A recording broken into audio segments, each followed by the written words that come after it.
देश के सामाजिक और राजनीतिक मुद्दों पर बात करने के लिए हमारे साथ जगत गुरु शंकराचार्य स्वामी अविमुक्तेश्वरानंद सरस्वती जी हैं। शंकराचार्य जी, सबसे पहले तो मुंबई में आपका स्वागत है। आपका आगमन हुआ। गौ माता को लेकर आप एक लंबी लड़ाई मुहिम लड़ रहे हैं। महाराष्ट्र सरकार ने पिछले साल चुनाव से पहले राज्य में गौ माता का दर्जा दिया। आपने सरकार की सराहना भी की। कि लड़ाई आपकी कहाँ तक पहुँची है जो आपके राष्ट्रीय स्तर पर मांग है? देखिए, गौ माता के प्रति भारत देश की सदा से बहुत ऊंची भावना रही है।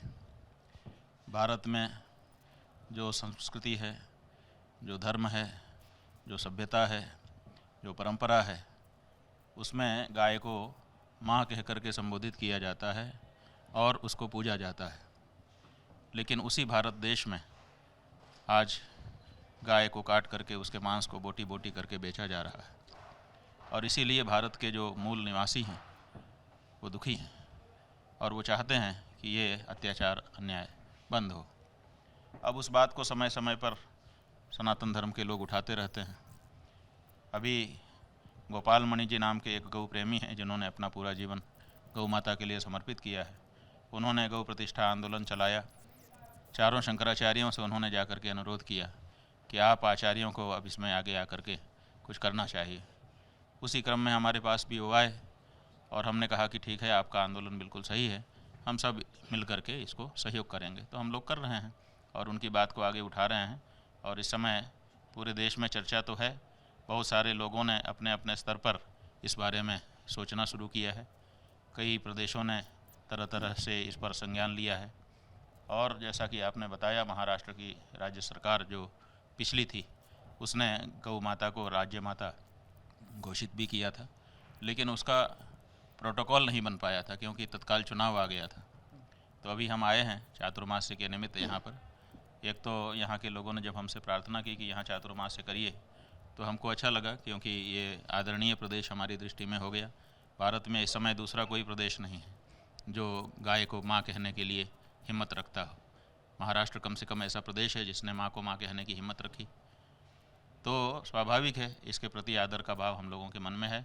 हम चाहते हैं कि यहाँ पर 2 महीने हैं तो यहाँ के वर्तमान जो मुख्यमंत्री और जो सरकार है उससे चर्चा करें और एक प्रोटोकॉल उनके लिए सुनिश्चित करवाएं कि राज्य माता है तो उसका क्या प्रोटोकॉल होगा। और साथ ही साथ जो इस समय पूरे देश में हर विधानसभा में एक रामाधाम की स्थापना हम लोग मॉडल के तौर पर कर रहे हैं, तो महाराष्ट्र की जितनी विधानसभाएं हैं उनमें एक एक रामाधाम की स्थापना 108 गायों के लिए हो, ताकि वहाँ पर एक SOP बने, एक सिस्टम बने और लोगों को समझ में आए कि रामा गौ की सेवा इस तरह से करनी है और उनका आशीर्वाद इस तरह से लेना है। आपने महाराष्ट्र की धरती की इतनी तारीफ की, पर इस समय महाराष्ट्र की धरती पर एक विषय और छाया हुआ है, भाषा विवाद। हिंदी और मराठी को लेकर विवाद चल रहा है और बहुत सारी ऐसी घटनाएं हो रही हैं जहां पर एक राजनीतिक दल के कार्यकर्ता, महाराष्ट्र नवनिर्माण सेना की पार्टी है, उसके कार्यकर्ता इसलिए रिक्शा चालकों को, व्यापारियों को पीट रहे हैं क्योंकि वो मराठी नहीं बोलते। इस बारे में हमसे पहले भी पत्रकारों ने पूछा है, तो हमने यही कहा था कि देखिए, जब कोई कार्य आपको करना होता है तो आपको उसकी शुरुआत बड़े पैमाने पर करनी चाहिए। मराठी से कोई प्रेम करे, इसमें कहाँ किसी को आपत्ति है।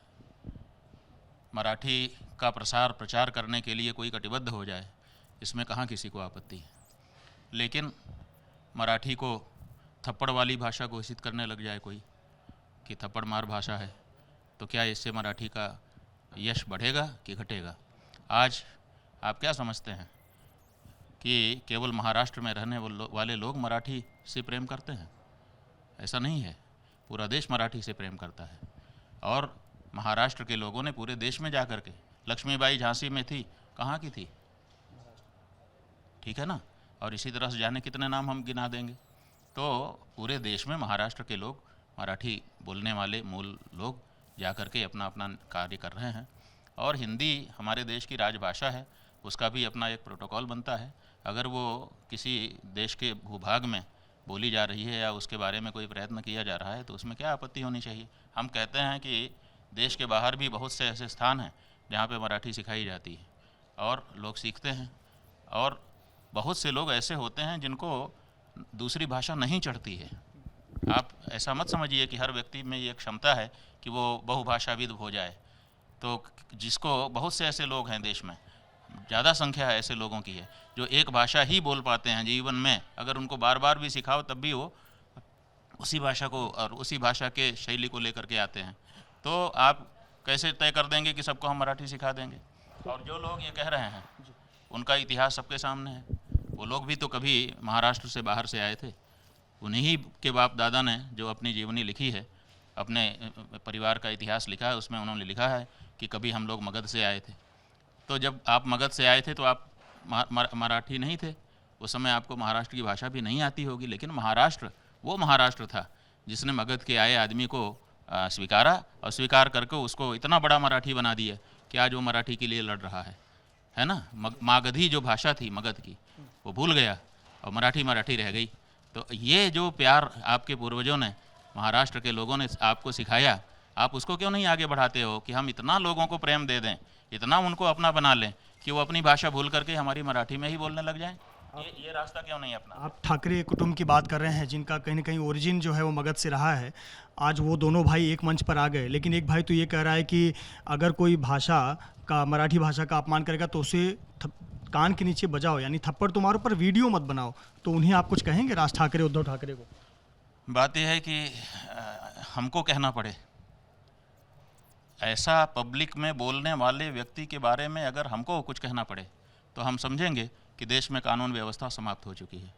क्यों? क्योंकि अगर कोई व्यक्ति पब्लिक में खड़ा होकर के लोगों को मारने पीटने के लिए प्रेरित करता है, और इतना ही नहीं, सबूत छुपाने के लिए प्रेरित करता है कि सबूत मत छोड़ना, इसका मतलब है कि एक कॉन्स्पिरेसी है। और ये कॉन्स्पिरेसी खुलेआम दिन दहाड़े हो रही है और कानून कुछ नहीं बोल रहा है। एक आम व्यक्ति को, भारत के नागरिक को, धर्माचार्य को इस बारे में बोलना पड़े, ये उचित नहीं है। इस पर तो संज्ञान सरकार को और प्रशासन को लेना चाहिए कि ऐसा कोई कैसे पब्लिक में सबको भड़का सकता है। लॉ एंड ऑर्डर के लिए खतरा है ये।